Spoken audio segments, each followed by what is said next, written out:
to evaluate actions in light of ethical principles, to pass on knowledge across generations through symbolic forms, then we are speaking about a kind of intelligence that appears to be the exclusive power of humans, at least on this planet. Some contemplative traditions maintain that this meaning-making capacity is a curse, that it divorces us from reality, enclosing us in a bubble of abstractions. It's easy to sympathize with this view when one considers our history of feuds and frauds. Cleverness alone does not make us wise. Yet here among these great trees and boisterous mountain streams, I sense that our peculiar sort of mind might also be a blessing, not only to us, but to the forest, to other creatures, to life on earth, and even to the universe.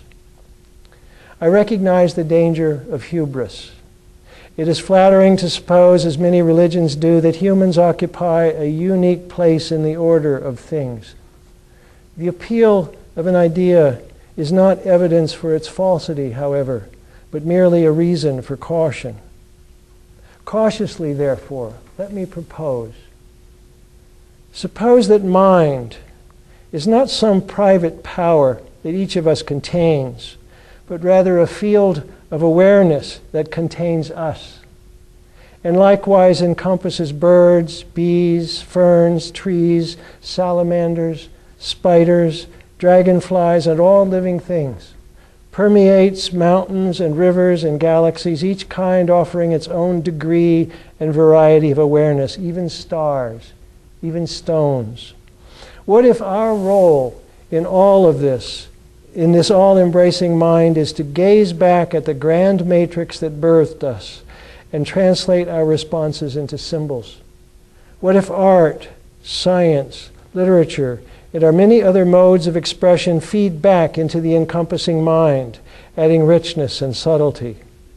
If that is our distinctive role, no wonder we feel this urge to write, to paint, to measure and count, to set strings vibrating, to tell stories, to dance and sing.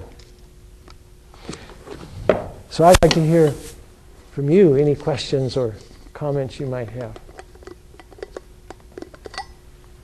Yes? Am I going to mess you up if I move over?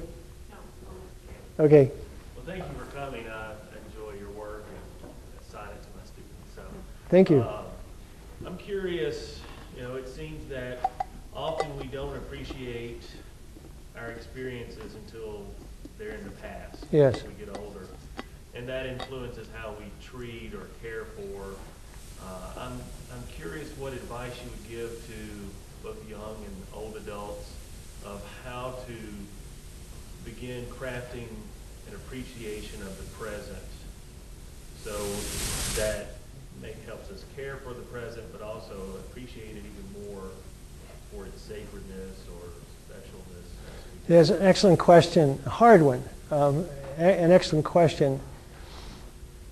All the spiritual traditions, Christianity and Judaism and Buddhism and every other tradition that I know about, teaches us to be quiet at times.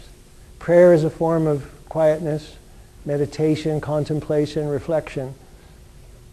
And I think the reason for that teaching is to reconnect us to our source, however we conceive that. For many people, it'll be God, but what people mean by God or Allah or Yahweh is going to vary from person to person and tradition to tradition.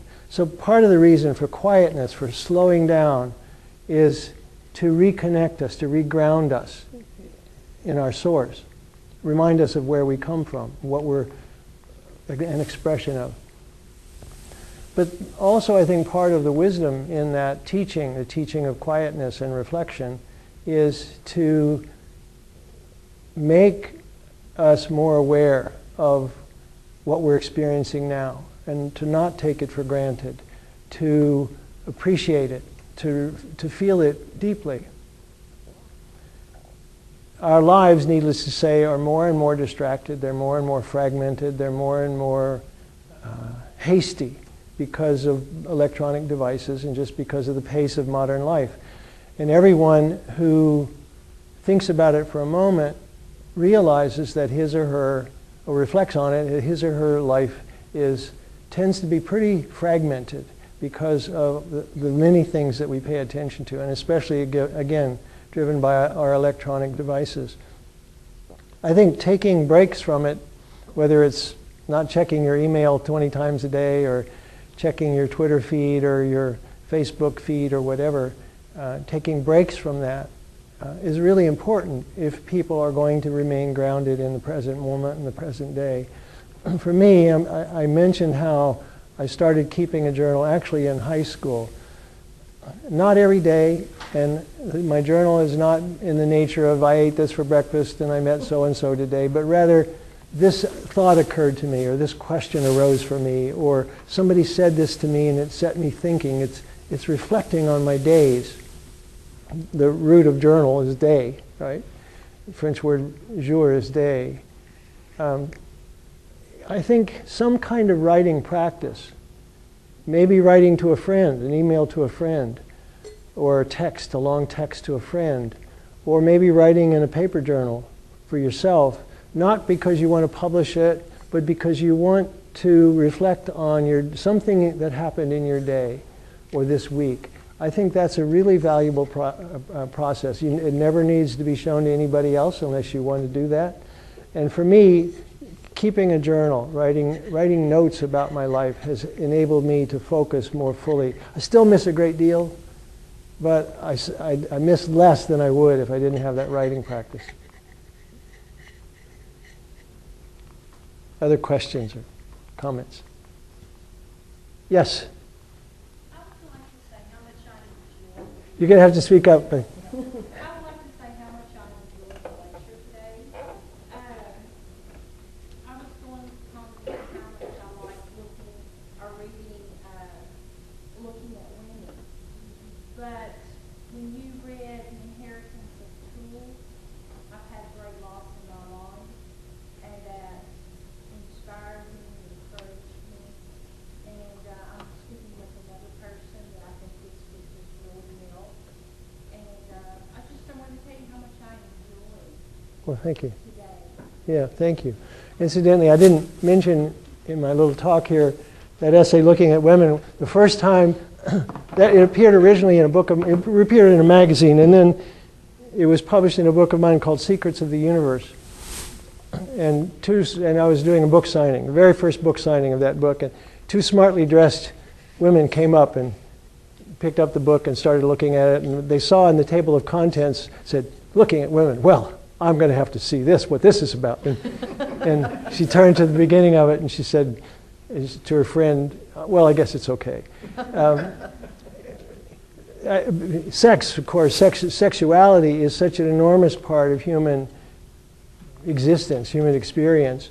And I've written about that as well in an effort on my own part to try to understand more deeply how to live in a sexualized world. That is, towards the end of that essay, I talk about it's like there's this force field. We are attracted and we also are repulsed by other people, total strangers. It's not something we choose. We don't choose to be sexually attracted to a certain kind of person. I happen to be a heterosexual male, but I could have been a homosexual male and been attracted to boys and men, or boys and girls. Human sexuality is a spectrum. And I happen to be one narrow kind of archetypal place on that spectrum. It's not normative, it's just where I am. But I didn't pick it. I didn't pick to be attracted by the sort of people I'm attracted to. So then the question is, how do you live with that? How do you carry that in your life? And I don't pretend that I understand it fully, but I understand it better because I wrote about it. And that essay looking at women was an effort to do that. They bought the book, by the way, and so I guess it didn't put them off. Any other questions or comments? Yes. Towards the end of this particular book and a number of essays, you talk about this concept of consumption, consumerism, Yes. and how that affects our society and actually our ecosystem. Yes. What drew you to that, and were you drawn to that earlier or more later in your life? Well, I don't know if everybody could hear, but the question is essentially what drew me to think about consumerism as a phenomenon, and also its effects on us as psychologically, but also effects on the planet. I've been interested in or concerned about the environment since I was a boy, and it goes back to that military base I lived on, because large stretches of it had been polluted and killed. Ponds were just completely dead zones, and there were bare places of dirt where chemicals had been spilled and nothing lived, not even dandelions. So I'd been aware since I was a boy that we can do things to little places that damage them, maybe permanently, at least for a very long time. But only gradually did I realize, as from reading and from traveling and from studying, that we also do it on larger scales, that we can pollute a whole river. We can, as the Ohio is a very polluted river, or we can pollute the ocean. And then gradually, I through reading and also through talking with scientists, came to understand that we can disrupt the whole climate on the planet. I mean, we are a phenomenon collectively. We human beings are a very, very disruptive phenomenon. So the question for me was, what is it? None of us sets out to do that. Nobody wakes up in the morning thinking, I want to screw up the climate. I mean, even the CEO of Exxon doesn't wake up in the morning thinking that. Or I want to pollute a river. We just lead our lives. And if we run a business, we want to make a profit. That's understandable.